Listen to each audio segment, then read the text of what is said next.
अंधेरे में एक नूर हो मेरे लिए। तुम्हें कहा भी था घर से बाहर मत निकलना, फिर भी तुम मुझसे मिलने गई।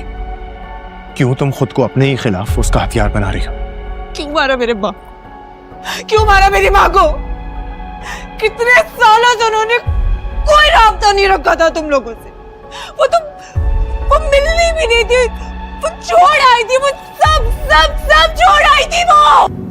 मोहम्मद यार, मैं तुम्हें जानता हूँ, इसलिए मुझे हैरानी नहीं हुई, लेकिन हाँ अफसोस होगा अगर तुम बेगुनाह मारे जाओ। ना ना ना, सही ना।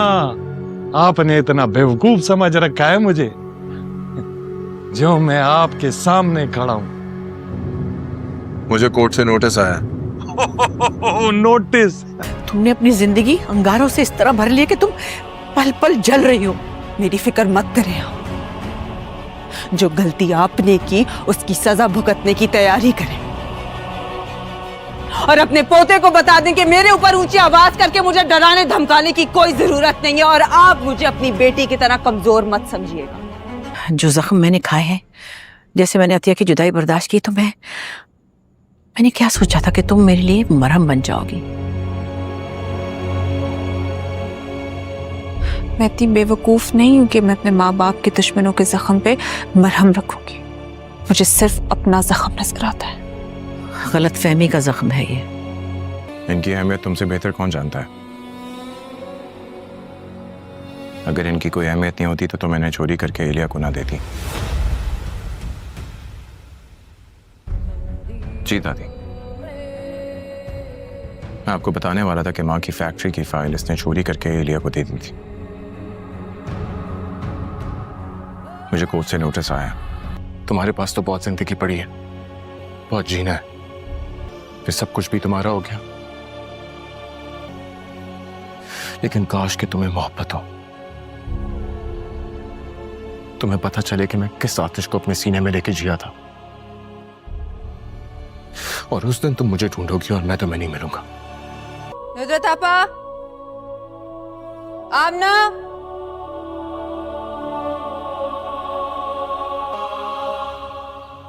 जी बेटा। जी आपा, ये तस्वीरें यहाँ से हटवाएं।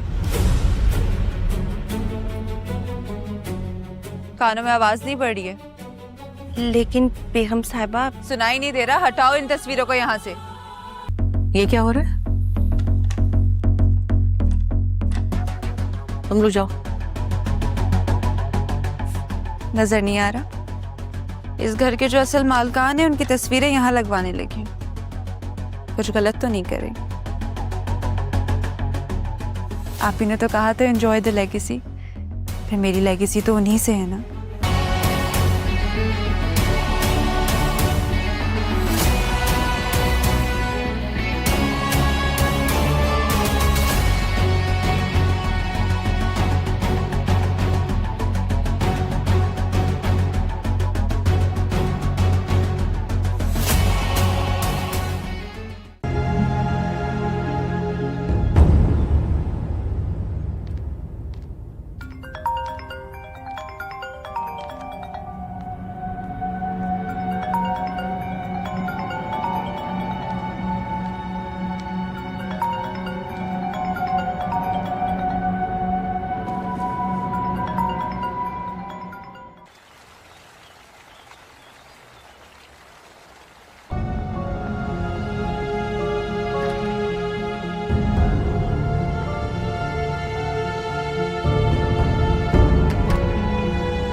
मिराल कहाँ है?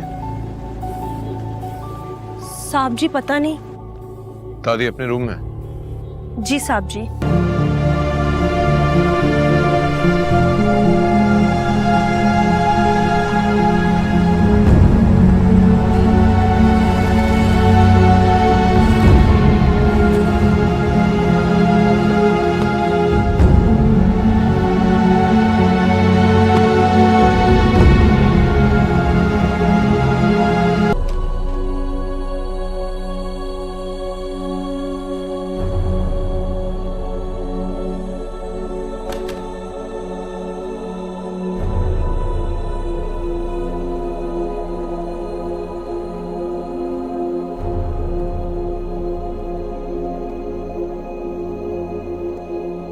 क्या आपको कभी मामा बाबा के एक्सीडेंट पे शक नहीं हुआ कि उनका एक्सीडेंट हुआ नहीं, करवाया गया? तुम किसी मोहम्मद यार का जिक्र कर रही थी ना, कौन है वो और तुम्हारा क्या ताल्लुक है उससे? मददगार है वो हमारा। तुम्हें नहीं लगता कि तुम्हें और मिराल को एक जैसी कहानी सुनाई गई है? आज मैं अपनी मोहब्बत को यहीं दफन करता हूँ और मैं तुम्हें इतना मौका भी नहीं दूंगा कि तुम मेरी मोहब्बत की कब्र पर आकर फातिहा पढ़ सको। जिस घर की बातें और उसके राज उसकी दीवारों से बाहर जाने लगे ना तो वो महफूज नहीं रहता। अस्सलाम वालेकुम viewers. Drama serial Shaddai next episode में आप देखने वाले हैं। व्यूअर्स, अली की दादी जब अतिया की बातों से मुकम्मल नाउमीद होकर घर लौटती है तो पूरी तरह टूट चुकी होती है। याकूब जब उनसे सवाल करता है कि क्या खबर है वहाँ से, तो वो याकूब को जवाब नहीं दे पाती। उसकी खामोशी याकूब को साफ साफ बता देती है कि हम हार गए, हम अली की मोहब्बत को ना बचा सके। याकूब भी पूरी तरह टूट जाता है और वो रोता हुआ अपने कमरे में चला जाता है। याकूब फैसला कर लेता है कि अब मैं और चुप नहीं रह सकता। मैं अगर इसके बाद भी खामोश रहा तो शायद मैं कभी खुद से आंखें नहीं मिला पाऊंगा।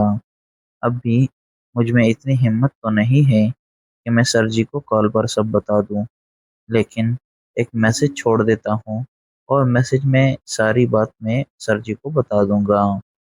तो याकूब ऐसा ही करता है। वो अली को वॉइस मैसेज कर देता है और यहाँ की सारी सिचुएशन से आगाह कर देता है।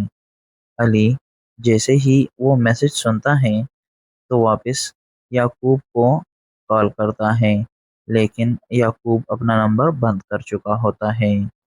याकूब ने अपने वॉइस में रोते हुए अली से माफ़ी मांगी होती है और कहा होता है कि मैं मजबूर था, मैं आपको वक्त पर ना बता सका, लेकिन अगर अब भी मैं आपको ना बताता तो शायद मैं ख़ुद को कभी माफ़ ना कर पाऊँगा।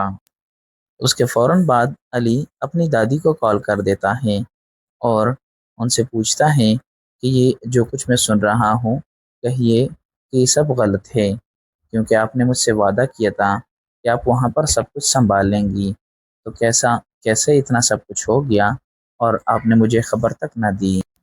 अली की दादी अली को एक्सक्यूज़ पेश करती है और बोलती है कि मैंने अपनी तरफ से पूरी कोशिश की, लेकिन मैं नाकाम हुई और अब कुछ नहीं हो सकता। उसकी शादी तय हो चुकी है और उसकी शादी हो रही है। अली अपनी दादी को बोलता है कि मैं ऐसा नहीं होने दूंगा, मैं अपनी मोहब्बत किसी और का होते नहीं देख सकता। दादी मैं सब कुछ छोड़ छाड़ कर वापस आ रहा हूँ।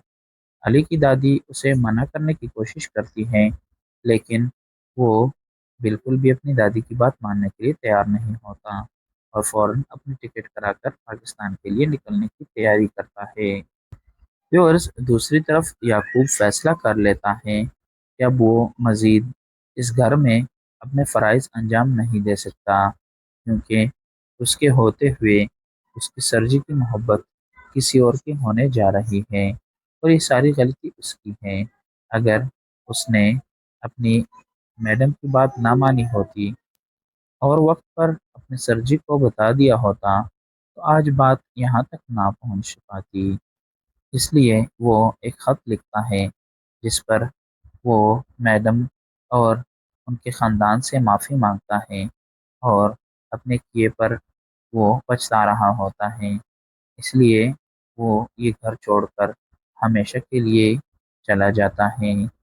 جب یعقوب کی ضرورت پڑتی ہے اور میڈم نوکرانی کو اس کے پیچھے اس کے روم میں بھیجتی ہے تو وہ وہاں سے ایک خط اٹھا کر واپس میڈم کے پاس حاضر ہوتی ہیں اور بولتی ہے کہ میڈم یعقوب اپنے روم میں نہیں ہے، اس کے ٹیبل پر یہ کاغذ پڑا ملا ہے۔ جب وہ کاغذ پڑھتی ہے تو اور بھی زیادہ اداس ہو جاتی ہے۔ اس کے بعد دادی کو اپنا آپ علی کا گنہگار لگ رہا ہوتا ہے اور وہ سوچتی ہے کہ اگر میں نے یعقوب کو منع نہ کیا ہوتا اور وہ وقت پر علی کو سب بتا دیتا تو شاید آج حالات ایسے نہ ہوتے، اس لیے وہ خود کو قصوروار سمجھ کر کمرے کے اندر بیٹھ جاتی ہے اور باہر نہیں نکلتی۔ گھر کی ملازمہ کھانا لے کر ان کے لیے جاتی ہے لیکن وہ کھانا بھی نہیں کھاتی۔ وہ انہیں سمجھانے کی کوشش کرتی ہے کہ تھوڑا باہر نکلیں، آپ کی صحت کے لیے ایسا بھوکا رہنا بالکل ٹھیک نہیں ہے۔ تو بولتی ہے کہ جب انسان کے اندر کی روشنی ختم ہو جاتی ہے تو باہر کی روشنی سے کیا فرق پڑتا ہے۔ ویورز، میرال بھی اب علی کا سامنا نہیں کر پا رہی۔ علی اسے وائس نوٹس بھیجتا ہے لیکن میرال رپلائی نہیں کر پاتی۔ بالآخر وہ میسج ٹائپ کر لیتی ہے اور علی سے سوری کرتی ہے۔ میرال علی کو بولتی ہے کہ میں مجبور ہوں، اگر میں نے اپنی ماں کی بات نہ مانی تو شاید وہ زندہ نہ رہیں، اس لیے پلیز مجھے فورس نہ کرو، میں اپنی امی کی مرضی سے ہی شادی کر رہی ہوں۔ بس علی نے جس میڈ کو ہائر کیا ہوتا ہے میرال کے گھر پر، وہ ایلیا کے ساتھ مل جاتی ہے اور ان کے گھر کی پل پل کی خبر وہ ایلیا تک پہنچاتی ہے۔ ایلیا کو اب پہلی بار اپنا آپ کامیاب ہوتا ہوا دکھائی دے رہا ہے، کیونکہ چاہے یہ اس کی جیت ہو نہ ہو لیکن یہ علی کی ہار ضرور ہے۔ علی سے اس کی محبت دور جا رہی ہے اور اس سے ایلیا کو بہت زیادہ خوشی ہو رہی ہے۔ ویورز، میری پریڈکشن یہ ہے کہ عادل کی میرال کے ساتھ شادی ایلیا کے ہی پلان کا ایک حصہ ہے۔ آپ کو کیا لگتا ہے؟ کیا آپ بھی یہی سمجھ رہے ہیں کہ عادل ایلیا کے کہنے پر میرال کے ساتھ شادی کرنے کے لیے راضی ہوا ہے یا نہیں؟ کمنٹس میں اپنی رائے کا اظہار ضرور کیجیے گا۔ اور ویورز، آپ کو کیا لگتا ہے، کیا علی، میرال اور عادل کی شادی رکوانے میں کامیاب ہو پائے گا یا نہیں؟ اس سوال کا جواب بھی کمنٹس میں ضرور بتائیں۔ ویورز، آپ کو مزید اگر کسی اور ڈرامے کا ریویو چاہیے تو کمنٹس کر کے لازمی بتائیں، میں انشاءاللہ اس ڈرامے کا ریویو لے کر آپ کے لیے حاضر ہوں گا۔ اور جن دوستوں نے ابھی تک میرے چینل کو سبسکرائب نہیں کیا ان سے میری گزارش ہے کہ میرے چینل کو سبسکرائب کریں اور بیل کا آئیکن لازمی دبائیں تاکہ میری تمام نئی ویڈیوز آپ کو ٹائم پر مل سکے۔